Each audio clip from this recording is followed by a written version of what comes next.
Habemus Papam.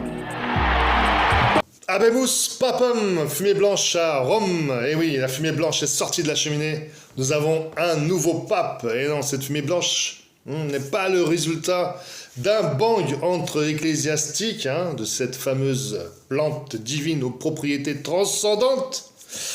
Non, d'ailleurs, avec quoi est fait la fumée blanche? Eh oui, parce que quand le pape n'est pas élu, c'est de la fumée noire qui sort de cette cheminée. Fumée noire, ben voilà, ils prennent leur bulletin de vote, ils les mettent ensemble, ils brûlent. Ça sort de la fumée noire. Mais la fumée blanche, ben oui. Pourquoi elle est blanche?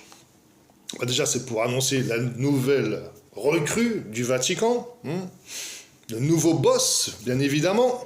Mais pour que la fumée soit blanche, on y rajoute un fumigène composé de perchlorate potassique, de lactose et de résine chloroformée.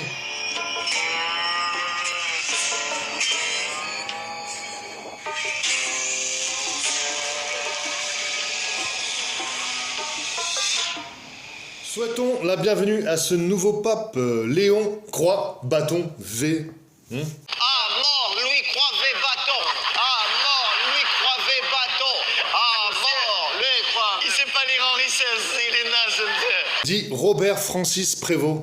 Ah oui, un nom qui sonne très français, et pourtant il est américain. Eh oui. À 69 ans, il est le 267e pape de l'histoire.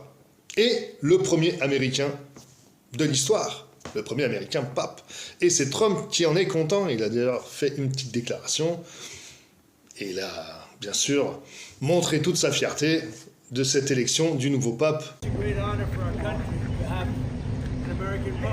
Alors, coïncidence ou pas, c'est qu'on a vu Donald Trump se rapprocher du catholicisme durant sa campagne électorale. Dans un pays très chrétien, mais fortement protestant. On pourrait croire que Trump y est pour quelque chose. On verra bien comment vont s'entendre les deux. En tout cas, avec François, Trump et François, c'était pas la grande entente. Mais bon, revenons plutôt à l'élection du pape. Son élection ultra rapide.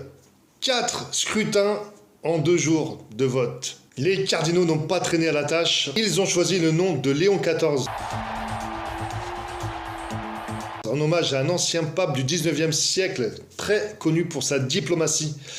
Et justement, ce n'est pas du tout lié au hasard, parce que de la diplomatie, il va devoir en avoir. Léon XIV nous arrive dans un contexte mondial très tendu. Guerre et crise migratoire principalement. Mais il arrive aussi dans un contexte de recrudescence de la pratique religieuse chrétienne. Alors que l'Église était en perte de vitesse suite à de nombreux